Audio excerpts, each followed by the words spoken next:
السلام عليكم ورحمة الله وبركاته.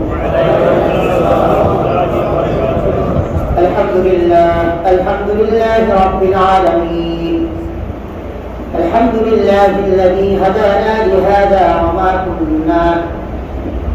كنا لنهتدي لولا أن هدانا الله. الحمد لله الذي فضلنا على كثير من عباده المؤمنين. الحمد لله على كل حال. يا ربي لك الحمد كما ينبغي لجلال وجهك ولعظيم سلطانك. ونعوذ بالله من شرور أنفسنا ومن سيئات أعمالنا. من يهده الله فلا مضل له ومن يضلله فلا هادي له. وأشهد أن لا إله إلا الله وحده لا شريك له. وأشهد أن محمدا عبده ورسوله أرسله بالحق بشيرا ونذيرا وداعيا إلى الله بإذنه وسراجا منيرا. أما بعد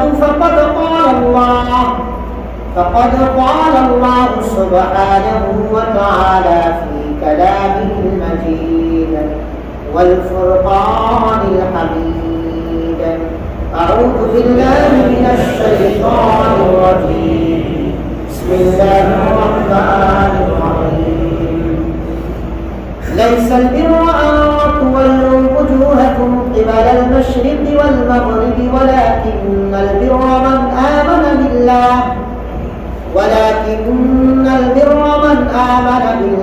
واليوم الآخر والملائكة والكتاب والنبيين وآتى المال على حبه ذوي القربى واليتامى والمساكين وابن السبيل والسائلين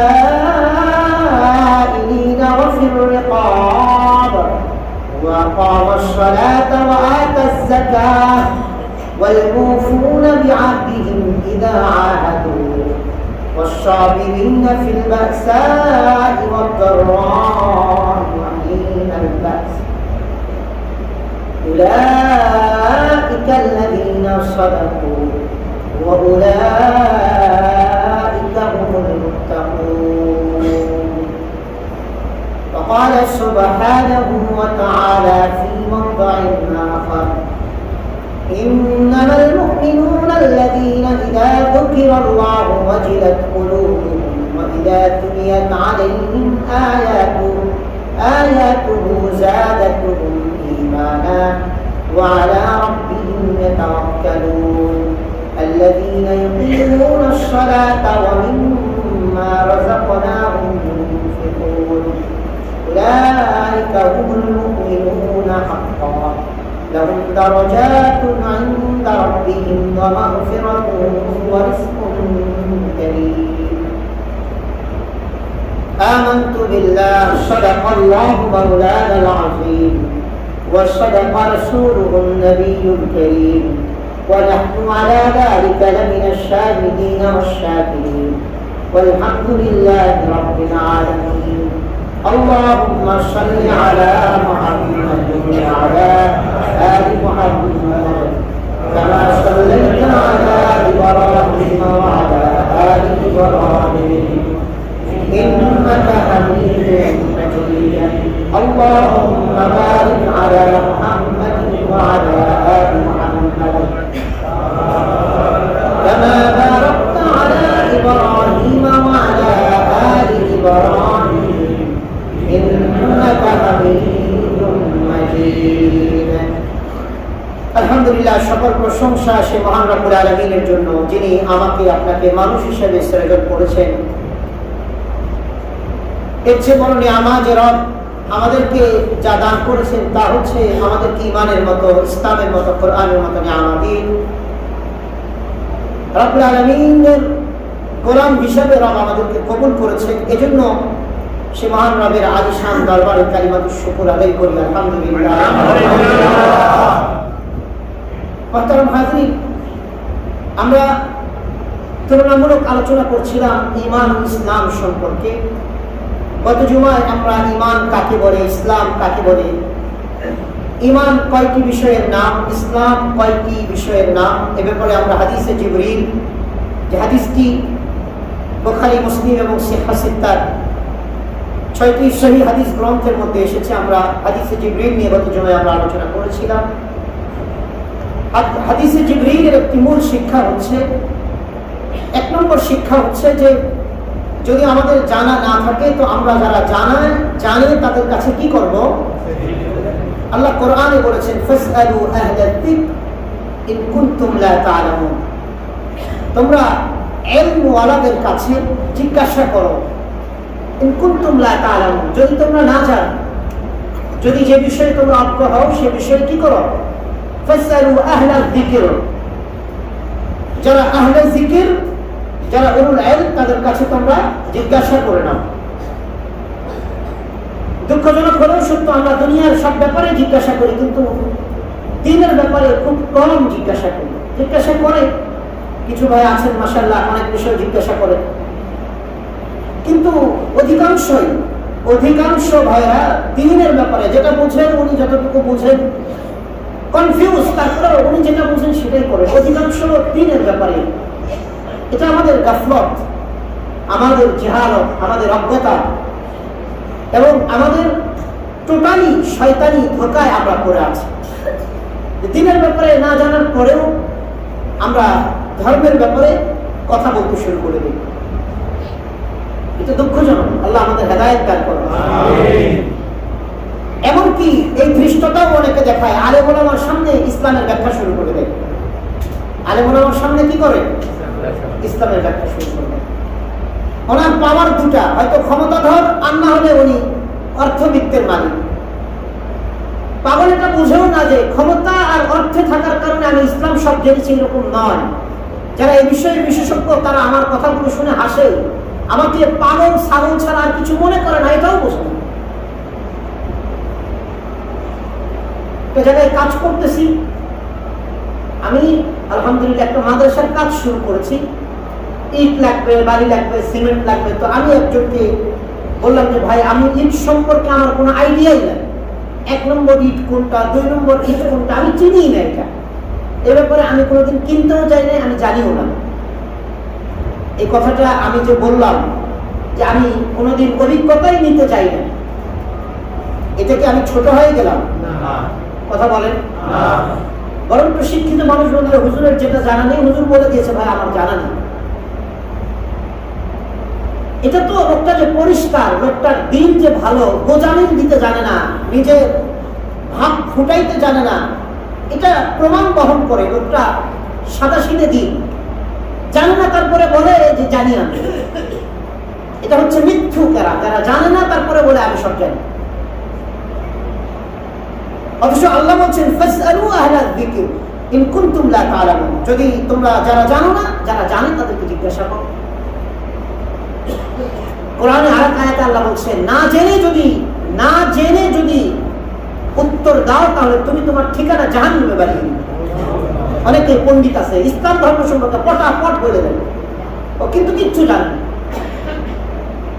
রাসূল আরবি হাদিসে বলেছেন মান কাযাবা আলাইয়া মুতাআম্মিদান ফালইয়াতাবাওয়া মাকআদাহু মিনান নার, আও কামা ক্বাল আলাইহিস সালাতু ওয়াসসালাম।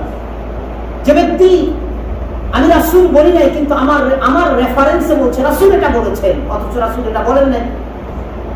আল্লাহ হাবিব বলেছেন ও না জেনে যদি আমি রাসূল আমার রেফারেন্সে কথা বলে, তাহলে সে তার ঠিকানাকে সোজা জাহান্নামে বানিয়ে দেবে। তার ভিতরে আল্লাহর কোনো ভয় নেই। সম্মানিত ভাই, এই জন্য ইসলাম সম্পর্কে আমাদের হাদিসে জিবরিল আমাদেরকে শিক্ষা দেন, ইসলাম সম্পর্কে আমাদের জানতে হবে। জিবরিল আলাইহিস সালাম এসে প্রথমে বসেছিলেন রাসূল আরবি সাল্লাল্লাহু আলাইহি ওয়াসাল্লামের সামনে। কিভাবে বসেছিলেন গত জুমায় আমি বলেছিলাম, বলেন তো? মাশাআল্লাহ, আত্তাহিয়াতুস সুরতে। কিভাবে বসেছিলেন? আত্তাহিয়াতুস সুরতে। আমাদের বসার যতগুলো পদ্ধতি আছে তার মধ্যে সবচেয়ে যে পদ্ধতিটা নমনীয়তা প্রকাশ করে, বসার যতগুলো পদ্ধতি আছে তার মধ্যে যে পদ্ধতিটা আদব, আখলাক, নমনীয়তা, ভদ্রতা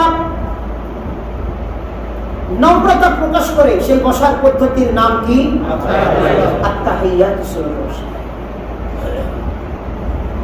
আল খাশিঈনা ওয়াল খাশিআত আল কানিতিনা ওয়াল কানিতাত, নম্র হওয়া, ভীত হওয়া, এগুলো মুমিনের গুণ, মুসলমানের গুণ। এগুলো ইন্নাল মুসলিমিনা ওয়াল মুসলিমাত ওয়াল মুমিনিনা ওয়াল মুমিনাত ওয়াল কানিতিনা ওয়াল কানিতাত ওয়াল খাশিঈনা ওয়াল খাশিআত ওয়াল মুতাসাদ্দিকিনা ওয়াল মুতাসাদ্দিকাত। আল্লাহ মুমিন এবং মুসলমানের গুণ বর্ণনা করেছেন। এই গুণগুলো যাদের থাকবে তারাই তো বিনয়ী, তারাই মুমিন, তারাই মুসলিম। বসার যতগুলি পদ্ধতি আছে তোর মধ্যে উল্লেখযোগ্য এবং নম্র ভদ্রতা যে বসার মাধ্যমে সবচেয়ে বেশি প্রকাশ পায়, সে বসার নাম হচ্ছে আত্তাহিয়াতু সূরাতুল বসা। নামাজের ভিতরে আমরা কোন সূরাতে বসি? আত্তাহিয়াতু সূরাতুল বসা। ইলমে দ্বীন শিক্ষা করার জন্য আমি বারবার বলি যে যতক্ষণ মসজিদে থাকেন চেষ্টা করেন আত্তাহিয়াতু সূরাতে বসার। হ্যাঁ, অনেকক্ষণ বসে থাকলে কষ্ট হয়, একটু 19 বিষয়ে বসেন। অনেকক্ষণ আত্তাহিয়াতু সূরাতে বসে থাকলে কষ্ট হয়, 19 বিষয়ে বসেন, আবার একটু পরে আবার ওইভাবে বসেন। ইলম আসবে, ইলম আসবে ইনশাআল্লাহ। আমরা যে বলি আলোচনাগুলো দিলের কানে তখন শুনতে মনে চাইবে, নিজের মতো করে একবারে লেটকায়া ব্যাটকায়া চেকরায়া এত বসেন না। আত্তাহিয়াতু সূরাতে বসা দিন শিখেন, কাজে লাগবে ইনশাআল্লাহ। ইলম আল্লাহ দিলের ভিতর ঢুকাই দেবে যে আল্লাহ আমি তোমার রাসূলের হাদিসে জিবরিল আলাইহিস সালাম নিজে সব জানেন, তারপরেও রাসূলের সামনে এসে আমাদেরকে আদব শিক্ষা দিতেছেন, বসার পদ্ধতি শিক্ষা দিয়েছেন। সুবহানাল্লাহ।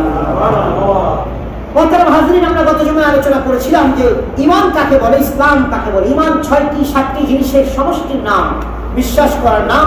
আর ইসলাম হচ্ছে অনুরূপ 5টি বিষয়ের নাম, 5টি বিষয়কে আমল করার নাম তথা জবানের দ্বারা এবং হস্তদ্বয়ের দ্বারা প্রকাশ করার নাম হচ্ছে ইসলাম।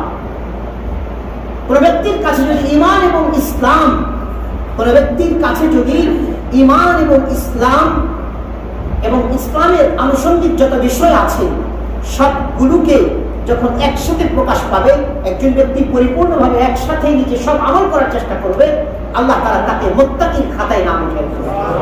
তার নাম কোথায় উঠে যাবে? মুত্তাকির খাতায়। ঈমান আর ইসলাম আমি আগেই বলেছি, একেবারে তাত্ত্বিক এবং তাত্ত্বিক আলোচনা করলে বুঝবেন না। ওই যে মারের পথের যে আলোচনা করে ভান্ডারি গ্রুপ, ওই মারফতি কথাবার্তা, মারফতি কথাবার্তা যে কি এগুলো সে নিজেও জানে না। এই জন্য আমাদের কাছে মারফতি, মারিফাত শব্দ, মারিফাত আল্লাহর পরিচয় লাভ করা। মারিফাত মানে কি? আল্লাহর পরিচয় লাভ করা। আর এই ভণ্ডরা বলে মারফতি কথাবার্তা, এগুলো গোপন বিষয়, এগুলো বুঝবেন না আপনারা। শরীয়ত ছাড়া মারিফাতের কোনো দামি নাই, আর শরীয়ত যার কাছে নাই তার কাছে কখনো মারিফাত আসবেই না। কেউ যদি নামাজ না পড়ে, কেউ যদি রোজা না রাখে, কেউ যদি ঈমানের সাথে আমল না করে, তাহলে মারিফাত রব্বুল আলামিনের দিদার, রব্বুল আলামিনের একনিষ্ঠ পরিচয়, রব্বুল আলামিনের তাকওয়া তার দিলের ভিতরে কোনোদিনও হাসিল হবে না। আর রব্বুল আলামিনের যখন কোনো ব্যক্তি ঈমান ও ইসলামের সাথে, ঈমানের সাথে ইসলামের আমলগুলোকে চালিয়ে যেতে থাকবে, রব্বুল আলামিন তার দিলের ভিতরে মারিফাত তথা রব্বুল আলামিনের পরিচয়, রব্বুল আলামিনের আসল মহাব্বা আল্লাহ তাআলা তার দিলে দান করবেন। তাহলে আমরা আলোচনা করেছিলাম 5টি 6টি বিষয়ের নাম। আসলে হাদিসে এসেছে ঈমানের 77টি শাখা আছে। কতটি শাখা? কথা বলেন না, কতটি শাখা? 77টি শাখা আছে। প্রথম শাখা হচ্ছে লা ইলাহা ইল্লাল্লাহ। 77 নম্বর শাখা হচ্ছে ওয়াল ইমাতাতু আযা, রাস্তা থেকে কষ্টদায়ক জিনিস উঠিয়ে ফেলে দাও। সুবহানাল্লাহ। এটা 77 নম্বর শাখা। একজন ইমানদার রাস্তাতে হেঁটে যাচ্ছে, তো রাস্তাতে দেখেছে একটা কষ্টদায়ক জিনিস, যে জিনিসটাতে একটা অন্ধ ব্যক্তি অথবা একটা ছোট বাচ্চা অথবা একটা রানিং ব্যক্তি না দেখেই হোঁচট খেয়ে পড়ে যাবে। আল্লাহর হাবিব বলেন, যদি তোমার ভিতরে ঈমান থাকে তো তুমি কি করবা? ওই জিনিসটা উঠায়া ফেলে দিবা, যেন আমার অন্য কোনো উম্মতের কষ্ট না হয়, তোমার অন্য কোনো ভাইয়ের, মুসলমান ভাইয়ের যেন কষ্ট না হয়। এটা ওইভাবেই ওই ব্যক্তির পক্ষেই সম্ভব যার ভিতরে ঈমান আছে, ঈমানের প্রথমটা লা ইলাহা ইল্লাল্লাহ আছে, তো সর্বশ্রেষ্ঠ তার ভিতরে কিভাবে প্রকাশ পাবে? ভাই কথা বুঝাইতে পেরেছি? এই ৭৭টা আলোচনা করলে তো আমার ৭৭ জুমা চলে যাবে। আমরা এত কিছু আলোচনা করতে পারবো না। ঈমান এবং ইসলামের মূল শাব্দিক ব্যাখ্যা, আবিধানিক ব্যাখ্যা যদি আমরা করি, সেটা হচ্ছে ঈমান হৃদয় সংশ্লিষ্ট বিষয়, আর ইসলাম হচ্ছে জবান এবং হাত পা আমলের মাধ্যমে প্রকাশ করার বিষয়। এই দুটোটার সমন্বিত রূপের নাম হচ্ছে তাকওয়া। এই দুটোটা কোনো ব্যক্তির কাছে যদি সমন্বিত রূপ প্রকাশ পায়, রব্বুল আলামিন তাকে মুত্তাকি বানিয়ে দিবেন। আল্লাহ তাআলা কখনো কখনো ঈমানের আলোচনা করতে গিয়ে ইসলামের কথা বলে দিয়েছেন, তথা ঈমানের কথা, বিশ্বাসের কথার সাথে সাথে আল্লাহ কি করেছেন, আবার রব্বুল আলামিন আমলের কথা, যেটা জবানের দ্বারা, হাতের দ্বারা, কর্মের দ্বারা করা যায়, সেটাও বলেছেন। আবার রব্বুল আলামিন কখনো ইসলামের আলোচনা করতে গিয়ে ঈমানের কথা বলে দিয়েছেন। কোরআনে একাধিক আয়াতে কারিমা এসেছে। একটা পর্যায়ে গিয়ে ঈমান এবং ইসলাম সমর্থবোধক, ঈমান এবং ইসলাম কি সমর্থবোধক শব্দ হয়ে যায়, পাশাপাশি শব্দ হয়ে যায় একটা পর্যায়ে গিয়ে। কিন্তু এমনি স্বাভাবিকভাবে ঈমান মানে অন্তর সংশ্লিষ্ট বিশ্বাসের নাম, আর ইসলাম আল ইসলাম ও গরদান নিহাদান বাতোয়া, ইসলাম শব্দের অর্থ হচ্ছে যে গরদান নিহাদান বাতোয়া। এটা ফার্সি, অর্থটা ফার্সিতে করলাম, আল ইসলামু গরদান নিহাদান বাতোয়া। গরদান নিহাদান মানে মাথাকে ঝুঁকিয়ে দেওয়া, বাতোয়া আনুগত্যের সাথে কারো সামনে নিজের মাথাকে ঝুঁকিয়ে দেওয়া। কোন ব্যক্তির সামনে মাথাকে ঝুঁকিয়ে দেওয়া মানে সর্বোচ্চ তাকে আমি কি করি, সম্মান করি।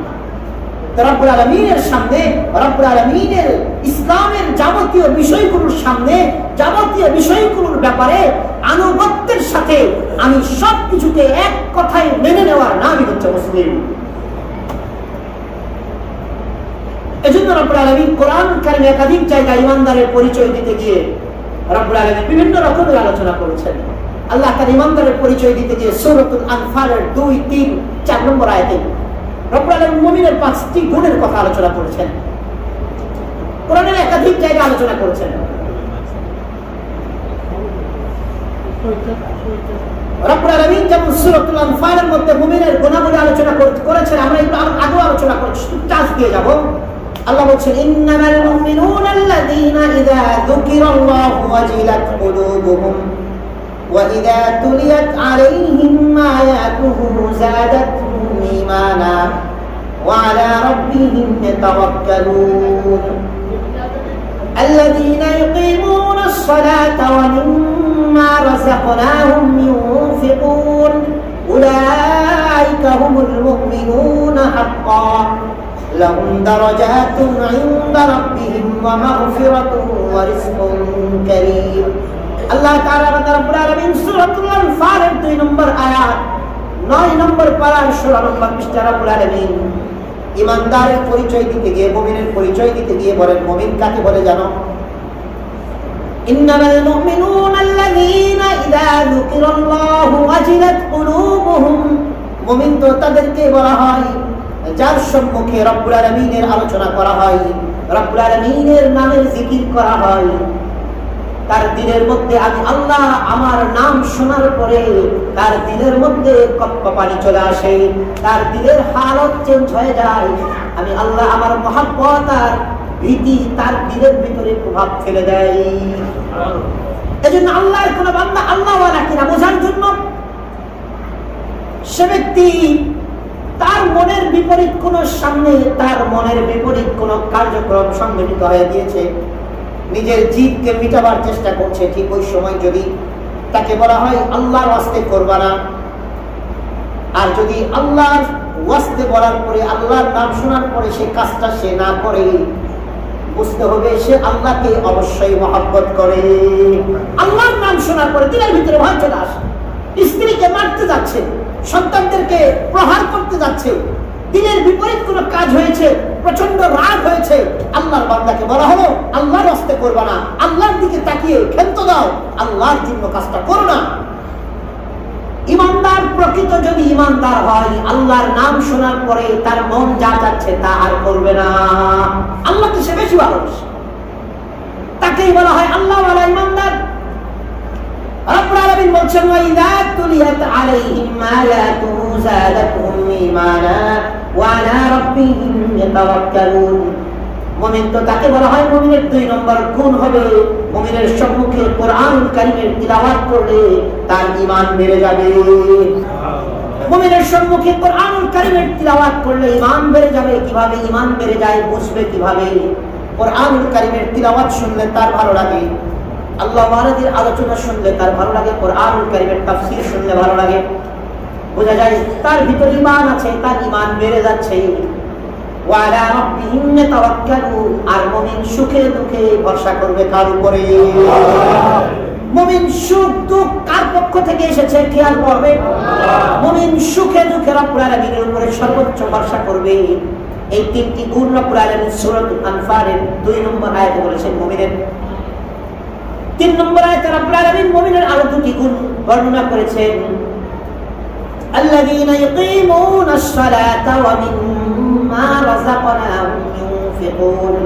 4 নম্বর গুণের আলোচনা রব্বুল আলামিন সূরাতুল আনফালের 3 নম্বর আয়াতে করেছেন। মুমিনের আরেকটি বড় গুণ হবে মুমিন সালাত কায়েম করবে। মুমিন কি কায়েম করবে? সালাত। কথা বলে না, মুমিন কি কায়েম করবে? সালাত। মুমিন বাট সালাত আদায় করে না। ও যদি বলে নামাজ না পড়ে ঈমান আছে, ঈমানদার না বাটপা? রাস্তা বলে ঈমানদার না বাটপা? রব্বুল আলামিন বলছেন ঈমানদার হলে ঈমানদারের গুণ হবে সালাত আদায় করবে। ও যদি সালাতের কথা বলে বাট আদায় করে না, ও ঈমানদারের দাবি করলেও আমি আল্লাহ আমার দৃষ্টিতে সে বাটপার, সে ঈমানদার নয়। আরে হানাফি মাযহাব ছাড়া ইমাম আযম আবু হানিফা রাহমাতুল্লাহি আলাইহি আল্লাহ তার কবরকে জান্নাতের উঁচু মাকাম বানিয়ে দেন। আমিন। রব্বুল আলামিন তার গুনাহগুলোকে মাফ করে দিয়ে তাকে জান্নাতের সর্বোচ্চ মাকাম দান করেন। আমিন। ইমাম আযম আবু হানিফা রাহমাতুল্লাহ শুধু বলেছেন কোরআন এবং হাদিসকে সামনে রেখে কেউ যদি নামাজ না পড়ে, অস্বীকার নয়, না করলে সে কাফের হবে না, অস্বীকার করলে কাফের হয়ে যাবে। নামাজের কি দরকার আছে? নামাজ পড়লে কি হবে? কাফের, পরিষ্কার সে কাফের হয়ে যাবে। আর বাকি অন্যান্য 3 ইমাম বলেছেন, ইমাম শাফিঈ, ইমাম আহমদ ইবনে হাম্বল, ইমাম মালিক রাহিমাহুল্লাহু তাআলা, তারা বলেছেন আল্লাহর কোন বান্দা যদি ইচ্ছাকৃত নামাজ এক ওয়াক্ত ছেড়ে দেয় সোজা সে কাফের হয়ে যাবে। আর কেউ কাফের হয়ে গেলে তার বিধি তালাক হয়ে যায়, ঈমান চলে যাবে। তার ঈমান নাই যেখানে অন্যান্য 3 ইমামের মাযহাবের ইমামগণ বলছেন, সেখানে ওই নামাজ না পড়লে কেউ ঈমানদার। তো আমরা বলবো ঠিক আছে তোমার কথা, তবে তুমি বাটপা, তবে তুমি কি বাটপা। আল্লাহ তাআলার বান্দা মুমিন নামাজ পড়বে। আমি বলেছি না যে ঈমানের সংজ্ঞায় আল্লাহ প্রকাশ্য আমলের কথা আলোচনা করেছেন। এই যে নামাজের কথা এসেছে, প্রথম আলোচনা করেছেন আল্লাহ। প্রথম যে আলোচনাটা করেছেন 3টি, এই 3টি কিন্তু অন্তর সংশ্লিষ্ট। যে আল্লাহর কথা শুনলে তার দিনের মধ্যে হালত চেঞ্জ হয়ে যাবে। আল্লাহর কথা শুনলে তার মন যেটা করতে মনে চায় সেটা না করে আল্লাহর কথা শোনার পরে ক্ষেত্র দিবে সে ঈমানদার যদি হয়। ঈমানদার তিলাওয়াত শুনলে, আল্লাহর কোরআনের তিলাওয়াত শুনলে ঈমান বেড়ে যাবে, হৃদয়ের সাথে সংশ্লিষ্ট। ওয়া আলা রাব্বিহিম ইয়াতাওয়াক্কালুন। সেই ব্যক্তি আল্লাহর উপরে ভরসা করবে। ভরসা কি? অঙ্গের সংশ্লিষ্ট, অঙ্গ সংশ্লিষ্ট না ভরসা মন সংশ্লিষ্ট। আল্লাহ তাআলা বান্দা রব্বুল আলামিন তারপরে বলছেন আল্লাযীনা ইয়াকিমুনাস সালাতা ওয়া মিম্মা রাযাকনাহুম ইউনফিকুন। সূরাতুল আনফালের 3 নম্বর আয়াতে রব্বুল আলামিন ঈমানদারের 5 নম্বর গুণ বয়ান করছেন। আমি আল্লাহ ঈমানদারকে যতটুকু রিজিক দিয়েছি, এতটুকু রিজিক থেকে ঈমানদার আমি আল্লাহ আমার জন্য খরচ করবে। আমি যা দিয়েছি তা থেকে কি করবে? কথা বলে না, কি করবে? আল্লাহ তাআলা বান্দা ঈমানদার আল্লাহর উপরে ভরসা করবে। আগে আল্লাহ বলেছেন, তারপরে বলছেন খরচ করবে। ঠিক আছে, তোমাকে যতটুকু ইনকাম দেওয়া হয়েছে, কামাই দেওয়া হয়েছে, এতটুকু তোমার সংসার চলে না, এতটুকুতে তোমার সংসার চলে না, এটা তুমিও বুঝো, যারা দেয় তারাও বোঝে। কিন্তু রব্বুল আলামিন বলতেছেন না না, যেহেতু সংসারই চলে না, তারপর আমার রাস্তায় দান করো। ও বান্দা আমার উপরে ভরসা করি, যদি দান করো বান্দা, আমি আল্লাহ তোমার সংসার চলার অন্য ব্যবস্থা করে দিব। আল্লাহর উপরে ভরসা করতে হবে। রব্বুল আলামিন বলছেন এই 5টি গুণ যদি তোমরা অর্জন করতে পারো, 1 নম্বর আল্লাহর কথা শোনার পরে, আল্লাহর নামের জিকির শোনার পরে দিনের হালত যদি চেঞ্জ হয়ে যায়, 5 ওয়াক্তের আযান শোনার পরে যদি তোমার ব্যস্ততা নামাজের জন্য না হয়, অন্য কোনো কিছুর জন্য যদি হয়, তাহলে বান্দা মনে রাখবা তুমি ঈমানদার নও। আর যদি 5 ওয়াক্তের আযান শোনার পরে যত ব্যস্ত থাকো না কেন, আল্লাহু আকবার, আল্লাহু আকবার, আল্লাহ সবচেয়ে বড়, দুনিয়ার ব্যবসা, চাকরি, চাষবাস আর দুনিয়ার অন্য কোনো কাজ বড় নয়। এই আল্লাহর নামের জিকির শোনার পরে অন্য যে কাজেই আছো না বান্দা, আল্লাহর নামের জিকির শোনার পরে দিনের হালতটা তোমার চেঞ্জ হয়ে যায়। রব্বুল আলামিনের ডাকে সাড়া দেওয়ার জন্য মনটা উতলা হয়ে যায়। তাহলে বান্দা মনে রাখবা, আমি আল্লাহ, আমার দৃষ্টিতে তুমি মুমিন। আল্লাহ তাআলা বান্দা রব্বুল আলামিন বলছেন, উলাইকা হুমুল মুমিনুনা হাক্কান লাহুম দারাজাতুন ইনদা রাব্বিহিম ওয়া মাগফিরাতুন ওয়া রিজকুন কারীম। রব্বুল আলামিন বলছেন, এরাই হচ্ছে প্রকৃত ঈমানদার, এরাই উলাইকা হুমুল মুমিনুনা হাক্কান, এরাই হচ্ছে প্রকৃত ঈমানদার। এই 5টি গুণ যার ভিতরে আছে, রব্বুল আলামিন বলছেন তারাই হচ্ছে প্রকৃত ঈমানদার। এই 5টি গুণ না থাকলে আপনি যাই করেন আর না করেন প্রকৃত ঈমানদার নন। রব্বুল আলামিন বলছেন, আর বান্দা যারা প্রকৃত ঈমানদার হবে, আমি আল্লাহ তাদের জন্য কি পুরস্কার দিব শুনে নাও। লাহুম দারাজাতুন ইনদা রাব্বিহিম ওয়া মাগফিরাতুন ওয়া রিজকুন কারীম। প্রকৃত ঈমানদারকে আমি আল্লাহ 3টি নিয়ামত দিব। 1 নম্বর 3টি রিজিক দিব। 1 নম্বর, আমি আল্লাহ তাদের মর্যাদাকে উচ্চ আসনে, মর্যাদার উচ্চ আসনে তাকে আমি আল্লাহ সমাসীন করব। আমি আল্লাহ তাকে মর্যাদার উচ্চ আসনে সমাসীন করব। সেটা দুনিয়াতেও হতে পারে, আখিরাতেও হতে পারে। দুনিয়াতেও হতে পারে, আখিরাতেও হতে পারে। দুনিয়াতে হয়তো আমাকে কেউ চিনে না, আমার কাছে মানুষের সামনে আমার মর্যাদা নেই তেমন, কিন্তু রব্বুল আলামিন যেহেতু ওয়াদা করেছেন, এই যদি 5টি গুণের তুমি গুণান্বিত হও বান্দা, তাহলে মনে রাখবা আমি আল্লাহ তোমার দারাজাতকে, তোমার মর্যাদাকে বৃদ্ধি করে দিব। ওয়া মাগফিরাতুন, আমি আল্লাহ তোমার সমুদয় গুনাহ খাতাকে maaf করে দিব।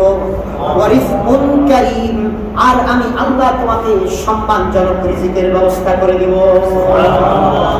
আল্লাহ তাআলা এই 5টি গুণের বিনিময়ে রব্বুল আলামিন নিয়ামত দিবেন কয়টি? কথা বলে না, কয়টি নিয়ামত? রব্বুল আলামিন। সবাই একটু আত্তাহিয়াতুস সুরাতে বসেন, সবাই আত্তাহিয়াতুস সুরাতে। ঘুমের সময় চলে আসছে, আত্তাহিয়াতুস সুরাতে বসেন। কষ্ট দেন, পালে কষ্ট দেন। আল্লাহ তাআলার বান্দা বসে থাকতে থাকতে যদি কষ্ট বেশি হয়, পরে উল্টা ভাবে বসবে।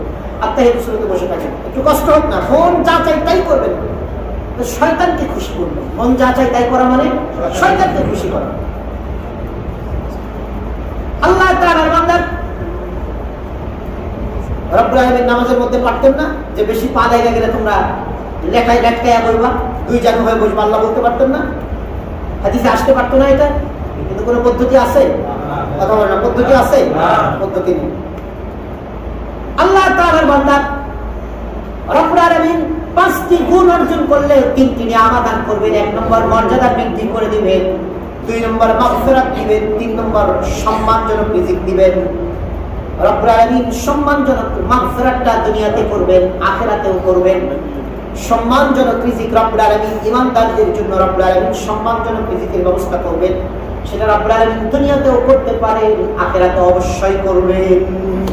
এই 5টি গুণ থাকলে রব্বুল আলামিন দুনিয়াতেও করতে পারেন আল্লাহর ইচ্ছা। দুনিয়ার যে বিষয়গুলো আছে এগুলো আল্লাহ দুনিয়াতে দিতেও পারেন, না পারেন, কিন্তু আখিরাতে অবশ্যই দিবেন।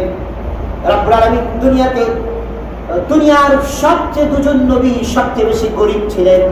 হযরত ঈসা আলা নবিয়িনা আলাইহিস সালাতু ওয়াত তাসলিম, আর মুহাম্মদুর রাসূলুল্লাহ সাল্লাল্লাহু আলাইহি ওয়াসাল্লাম। আম্মা জান আয়েশা রাদিয়াল্লাহু তাআলা আনহা বলেন, আমাদের ঘরে আমাদের বাড়িতে এমন কোন মাস যায় নাই যে পূর্ণ 1 মাস আমাদের ঘরে চুলা জ্বলেছে। পূর্ণ 1 মাস নিয়মিত চুলা জ্বলেছে, এরকম কোন মাস যায় নাই আমাদের ঘরে। এটার অর্থ কি? 3 বেলায় খাইছেন ঠিক মতো? কথা পাই না।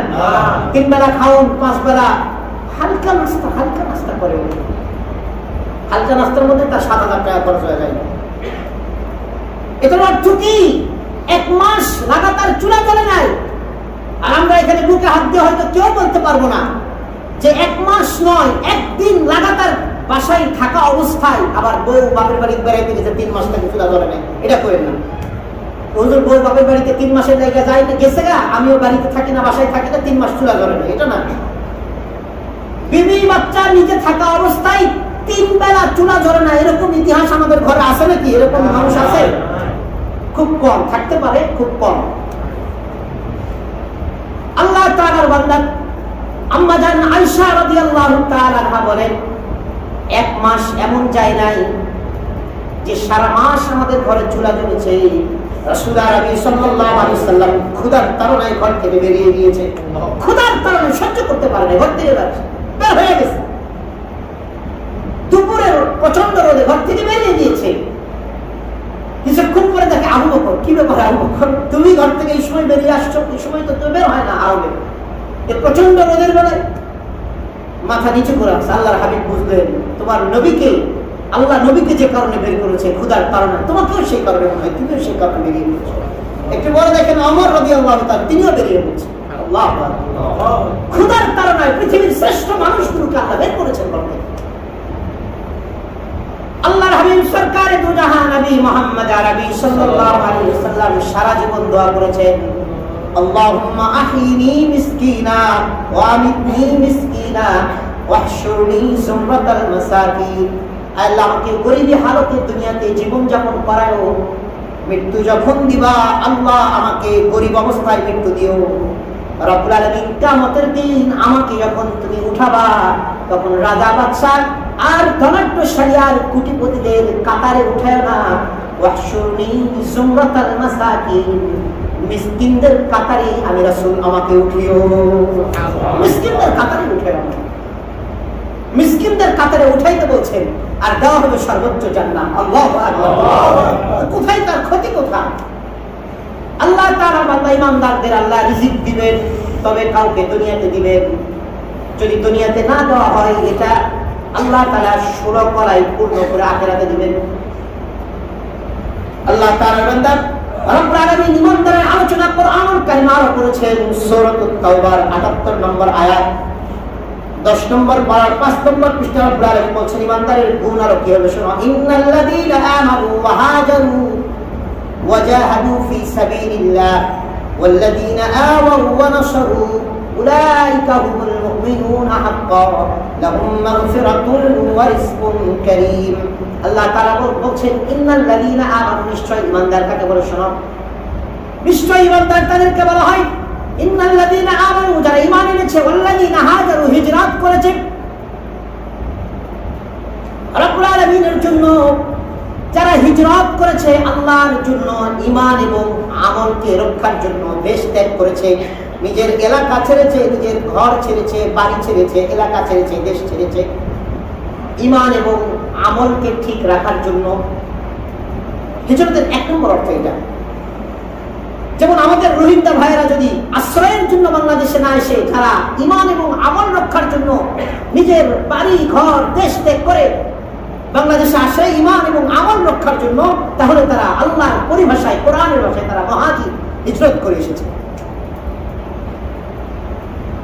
যেমন আমাদের দেশে ক্ষমতার পালা বদলে অনেক রাজনৈতিক নেতা অন্য দেশে চলে যায়, এটাও তো হিজরত করা মানে।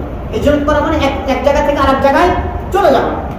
ক্ষমতার পালা বদলে রাজনৈতিক নেতারা যারা আকাম কুকাম দুর্নীতি করে, এক দেশে এই দেশে থাকলে তো অবস্থা 12টা বাজিয়ে যাবে, যেহেতু তার দল ক্ষমতায় নেই, অন্য দেশে চলে যাচ্ছে, এটাকে হিজরত করা বলে, এটাকে বাটপারি করা বলে। এটাকে কি বলে? বাটপারি করা বলে। কিন্তু কেউ যদি ঈমান রক্ষার জন্য, আমল রক্ষার জন্য হিজরত করে, অন্য কোনোর জন্য নয়, বাংলাদেশে থাকতে অসহনীয় লাগে, অসহ্য লাগে, এদেশের পরিবেশ ভালো না, এদেশের রাজনৈতিক নেতারা ভালো না, এই ভালো না, সেই ভালো না, ইত্যাদি কারণ বইলা তিনি ইউরোপে চলে যেতে রাজি। এই দেশে রাজার হালত ছিল ইউরোপে গিয়ে বাদাম বিক্রি করে। ইউরোপে গিয়ে কি করে? কথা বলে না, নাই নাই। এটা কয়েকদিন আগে আমার এক ভাই, মহাব্বতের ভাই, টেক্সটাইল ইঞ্জিনিয়ার, তিনি বললেন যে হুজুর, ইউরোপে আমি শত শত বাঙালিকে দেখেছি, শত শত বাঙালিকে আমি দেখেছি, উনি একাধিকবার ইউরোপে গেছেন, শত শত বাঙালিকে দেখেছি হকারি করতে, হকারি, মোবাইলের বিভিন্ন রকমের মোবাইলের অ্যাক্সেসরিজ দিয়ে হকারি করছে, হকারি করে বিক্রি করছে। দেখ হালাল জীবিকা, তবুও আমাদের দেশে ওই সমস্ত দুর্নীতিবাজ বাটপাড়া চিটার বদমাইশগুলোর থেকে এরা ভালো, এরা হালাল ইনকাম করছে। এরা কি করছে? হালাল ইনকাম করছে। তো বলছিলাম দেশ থেকে এজন্য চলে গেছে অর্থ নৈতিক হালত ভালো হওয়ার জন্য, দেশে আরেকটু বাচ্চাকে ডেভেলপ করার জন্য। এজন্য এটা হিজরত নয়। হিজরত বলা হয় যে কেউ যদি ঈমান এবং আমল রক্ষার জন্য, জাস্ট ফর ঈমান আমলকে রক্ষার জন্য নিজের ঘর ছাড়ে, বাড়ি ছাড়ে, সমাজ পরিবেশ, নিজের গড়ানো 60 বছর 50 বছরের জিন্দগির সম্মানকে ছেড়ে দিয়ে সব ত্যাগ করে, সহায় সম্পদ সবকিছু ত্যাগ করে ঈমান এবং আমল রক্ষার জন্য, একমাত্র আল্লাহকে পাওয়ার জন্য যারা হিজরত করে, আল্লাহ তাদের জন্য হয়ে যায়। মক্কার প্রাথমিক পর্যায়ে সাহাবায়ে কেরাম মক্কা থেকে এই হাবশায় হিজরত করে চলে গিয়েছে। শত শত মাইল সমুদ্রের পাড়ি দিয়ে তারা হাবশায় চলে গিয়েছিলেন। শত শত কিলোমিটার পাড়ি দিয়ে মক্কা থেকে মদিনায় তারা হিজরত করে চলে গিয়েছিলেন ঈমান এবং আমল রক্ষা করার জন্য। এদেরকে ইসলামের পরিভাষায় হিজরত বলা হয়। আল্লাহ রাসূল সাল্লাল্লাহু আলাইহি ওয়াসাল্লাম হিজরতের আরেকটা অর্থ হচ্ছে, হিজরত মানে ছেড়ে দেওয়া, অর্থাৎ নিজ স্থান থেকে নিজেকে, নিজ স্থানকে, নিজের আপন সবকিছুকে ছেড়ে দিয়ে অন্য জায়গায় চলে যাওয়া। হিজরতের আরেকটি অর্থ হচ্ছে গুনাহ মুক্ত জীবন যাপন করা, গুনাহকে জীবন থেকে ছেড়ে দেওয়া। হিজরতের আরেকটি অর্থ কি? কথা বলে না। হিজরতের আরেকটি অর্থ হচ্ছে নিজের জীবন থেকে গুনাহকে ছেড়ে দেওয়া। নিজের জীবন থেকে কি ছেড়ে দেওয়া? গুনাহ ছেড়ে দেওয়া। হিজরত শব্দের অর্থ ছেড়ে দেওয়া। অনেকগুলো ব্যাখ্যা আছে, তার মধ্যে উল্লেখযোগ্য দুটি বললাম। রব্বুল আলামিন বলছেন, ইন্নাল্লাযীনা আমানু ওয়া হাজারু ওয়া জাহাদু ফি সাবিলিল্লাহ, নিশ্চয় তারা ঈমানদার, তারা মুমিন, যারা ঈমান এনেছে এবং আমি আল্লাহ আমার জন্য হিজরত করেছে, তথা ঈমান এবং আমলকে রক্ষার জন্য দেশ ত্যাগ করেছে, অথবা দেশে আছে আমি আল্লাহ আমাকে পাবার জন্য। আল্লাহর বান্দা যাবতীয় গুনাহে কবিরাগুলো নিজের জীবন থেকে ছেড়ে দিয়েছে। বেগানা নারীকে দেখার পরেও চোখ দিয়ে বেগানা নারীকে দেখে না। আল্লাহ তাআলার বান্দা গান শোনার অবাধ সুযোগ আছে, ইন্টারনেটে অনেক মেগাবাইট কিনেছে, এমবি কিনেছে, জিবি কিনেছে, কিন্তু আল্লাহর বান্দা কখনো ইউটিউবে ঢুকে গান শোনে না, অশ্লীল কোনো জায়গায় ঢোকে না। হিজরত করছে, গুনাহ, নিজেকে গুনাহ থেকে মুক্ত করছে, এই আল্লাহর বান্দা হিজরতকারী। রব্বুল আলামিন বলেন, ইন্নাল্লাযীনা আমানু ওয়া হাজারু ওয়া জাহাদু ফি সাবিলিল্লাহ। নাম্বার 3, ঈমানদার তাদেরকে বলা হয় আমি আল্লাহ আমার জন্য যারা জিহাদ করেছে। জিহাদের 1 নম্বর অর্থ বলেছিলাম গত জুমায়, কি অর্থ বলেন? কার মনে আছে? 1 নম্বর অর্থ হচ্ছে আল্লাহর জন্য, আল্লাহর জন্য আল্লাহর দুশমনদেরকে। আমি যে সমাজে আসি, আমি যে দেশে আছি, সেখানে যদি পরিবেশ সৃষ্টি হয়, বারবার বলছি পরিবেশ সৃষ্টি হতে হবে আগে। আমাদের দেশে যদি আমেরিকানরা আক্রমণ করে, আমাদের দেশ যদি ভারতের তথাকথিত বন্ধুদের দ্বারা আমরা আক্রান্ত হই, তাহলে আমাদের দেশ তথা ঈমান, আমল, ইসলাম, দেশকে রক্ষার জন্য তাদের বিরুদ্ধে, এই জালেমদের বিরুদ্ধে ঝাঁপিয়ে পড়ার নাম হচ্ছে জিহাদ। তাদের বিরুদ্ধে ঝাঁপিয়ে পড়ে তাদেরকে হত্যা করা, হত্যা হওয়া, নিজে তাদেরকে হত্যা করে তাদেরকে জাহান্নামে পাঠিয়ে দেওয়া, আর নিজে আল্লাহর জন্য শহীদ হয়ে আল্লাহর জান্নাতে আল্লাহর কাছে চলে যাওয়া, এটাকে বলা হয় জিহাদের 1 নম্বর অর্থ। জিহাদের 2 নম্বর অর্থ রব্বুল আলামিনকে পাওয়ার জন্য শরীয়ত পন্থায়, শরীয়তের তরিকায়, শরীয়তের বাতলানো পদ্ধতিতে আল্লাহকে পাওয়ার জন্য যে কোনো চেষ্টা করাটাকে জিহাদ বলে। শরীয়তের পন্থায়, শরীয়তের পদ্ধতিতে আল্লাহকে পাওয়ার জন্য কি করা? কথা বলে না, কি করা? চেষ্টা করা।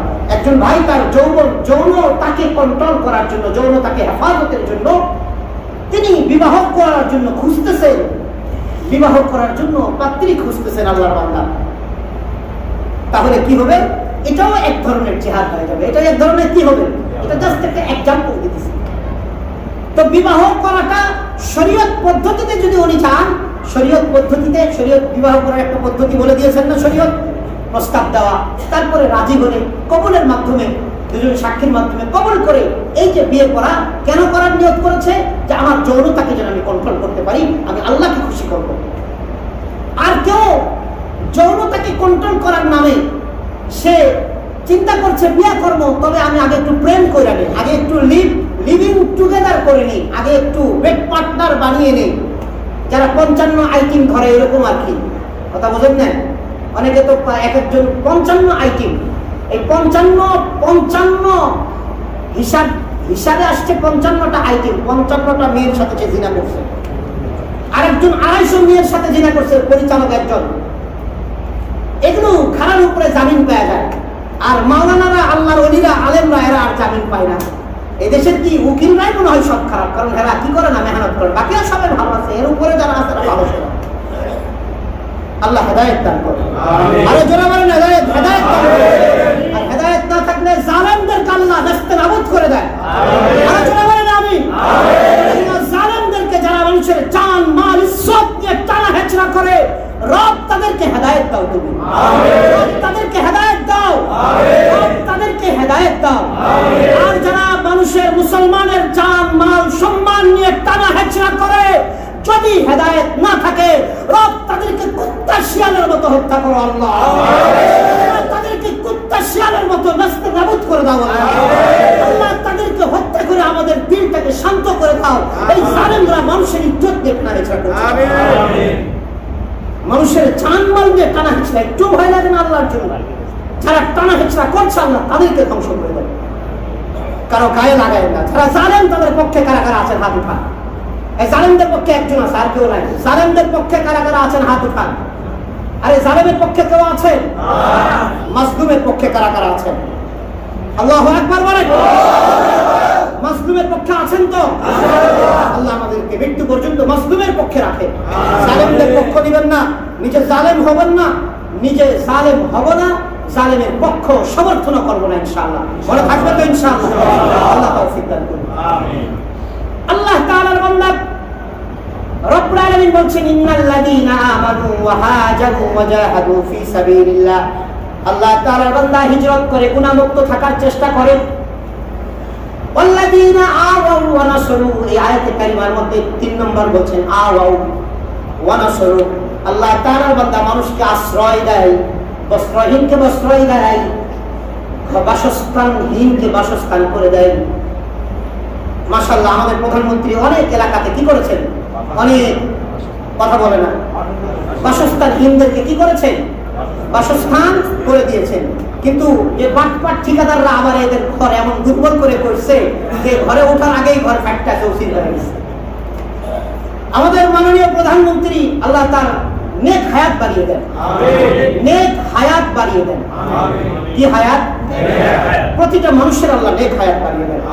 আর যারা যদি কারো যদি হায়াত যদি খারাপই থাকে, আল্লাহ তার হায়াতকে বন্ধ করে দেন। সম্মানিত ভাই, এটা বড় জিনিস। এভাবে দোয়া করে আল্লাহ আমাদের নেক হায়াত বৃদ্ধি করে দাও। আমরা নেক হায়াতের জন্য সবার জন্য আমরা দোয়া করতে পারি যে আল্লাহ আমাদের নেক হায়াতকে বাড়িয়ে দাও। অর্থাৎ যতদিন হায়াত থাকবে আমি ভালো কাজ করব, আর বন্ধ কাজ যদি আমি করি, হাদিসে এসেছে তুমি এমনি মৃত্যুর জন্য কখনো করবে না।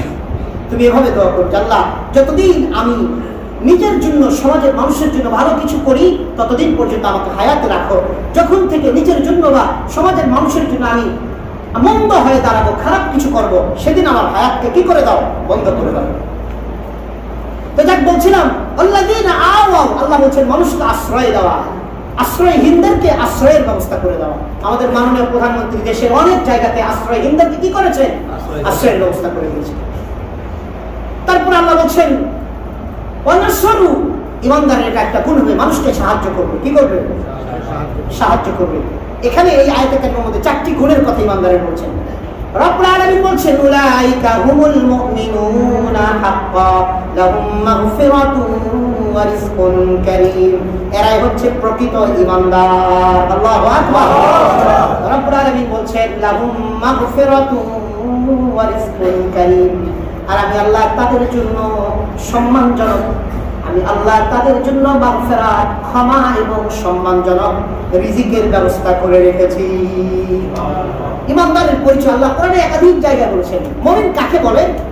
মুমিন কাকে বলে রব্বুল আলামিন আলোচনা করতে গিয়ে সূরাতুন নাহলের 97 নম্বর আয়াত, সূরাতুন নাহলের 97 নম্বর আয়াত, 14 নম্বর পারা 17 নম্বর পৃষ্ঠায় রব্বুল আলামিন বলেন মান আমিলা সালিহাম মিন যাকারিন আও উনসা وهو مؤمن فلنحيينه حياة طيبة ولنجزينهم أجرهم বিআহসানি মা কানু ইয়ামালুন।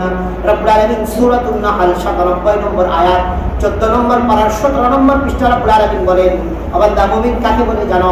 রব্বুল আলামিন বলেন যে ব্যক্তি ঈমানের সাথে শিরক মুক্ত ঈমানের সাথে নেক আমল করার চেষ্টা করবে।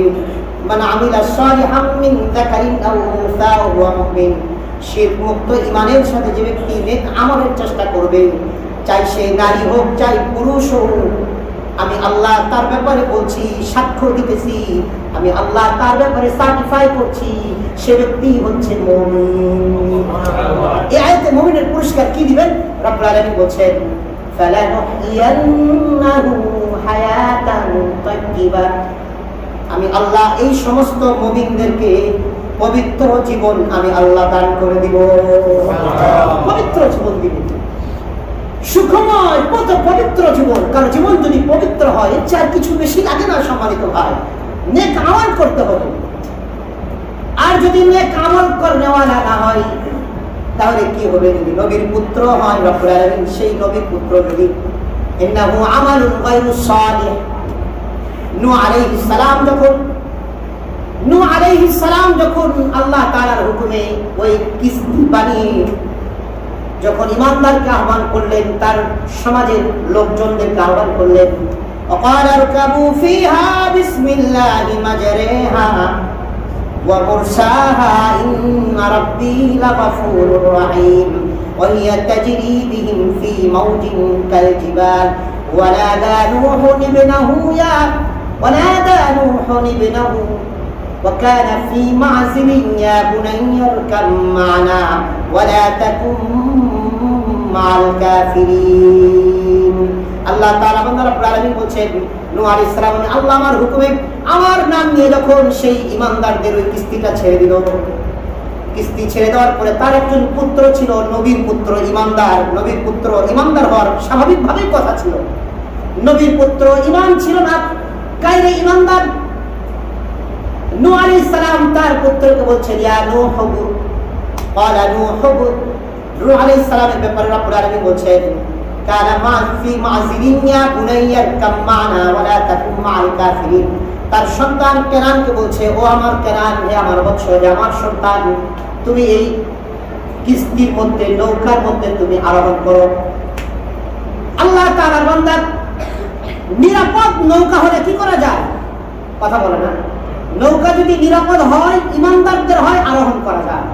আর নৌকা যদি বেঈমানের হয়, নৌকা যদি ঝামেলা যুক্তদের হয়, নৌকা যদি সকালে মুমিন বিকালে কাফের এরকম মানুষের হয়, এমন নৌকায় আরোহণ করার কোনো সুযোগ নাই। নূহ আলাইহিস সালাম ঈমানদার ছিলেন, সেই ঈমানদারের নৌকাতে রব্বুল আলামিন তার কাফের সন্তানের ব্যাপারে আল্লাহ বলেছেন, কাফের সন্তানকে নূহ আলাইহিস সালাম ডাকছেন, কাফের সন্তান সাড়া দেয় নাই। সে কি বলছে জানেন? সে বলছে আল্লাহু আকবার, নাউযুবিল্লাহ, নাউযুবিল্লাহ। ক্বালা লা আসিমাল ইয়াওমা মিন আমরিল্লাহি ইল্লা মান রাহিম ওয়া হালা বাইনাহুমাল মাওজু ফাকানা মিনাল মুগরাকিন। আল্লাহ তাআলা বান্দা রব্বুল আলামিন বলেন নূহ আলাইহিস সালাম যখন সন্তানকে ডাকলেন, চলে আসো আমার কিস্তিতে আসো।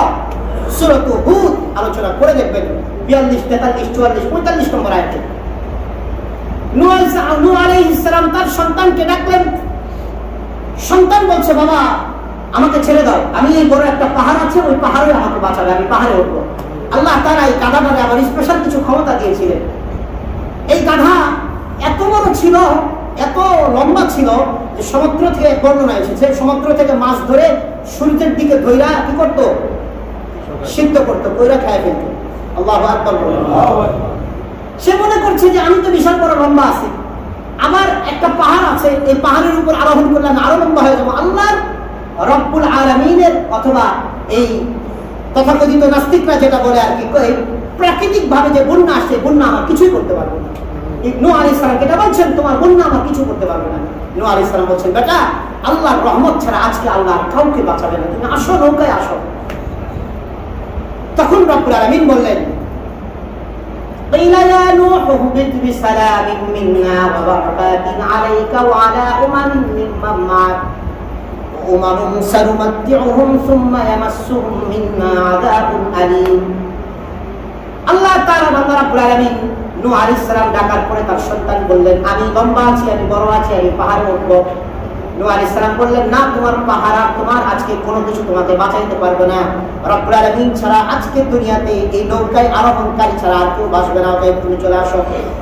রব্বুল আলামিন রাগ করলেন। রব্বুল আলামিন নূহ আলাইহিস সালামকে ধমক দিয়ে দিলেন যে, ও নূহ, ইন্নাহু লাইসা মিন আহলিক, ইন্নাহু লাইসা মিন আহলিক।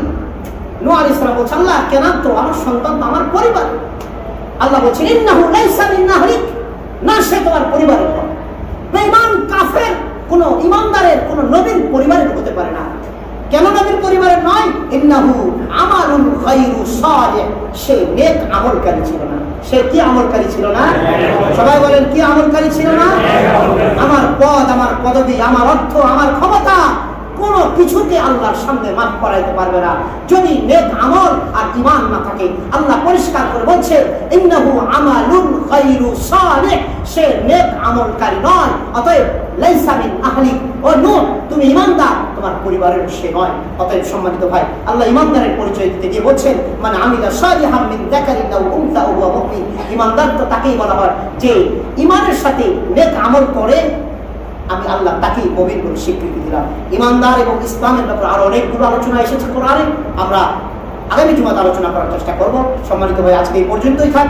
আশা করি আমরা সূরাতুল আনফালের যে 5টি গুণের আলোচনা করেছি এবং ঈমানদারের সূরাতুত তাওবার, সূরাতুল আনফালের 78 নম্বর যে আয়াতে আলোচনা করেছি, এই সব বিষয়গুলো নিয়ে আমরা কি করব? আমরা নিজেদের ভিতরে গুণগুলোকে আনার চেষ্টা করবো। তো ইনশাআল্লাহ আল্লাহ আমাদের তৌফিক দান করুন। সবাই বলি আমিন।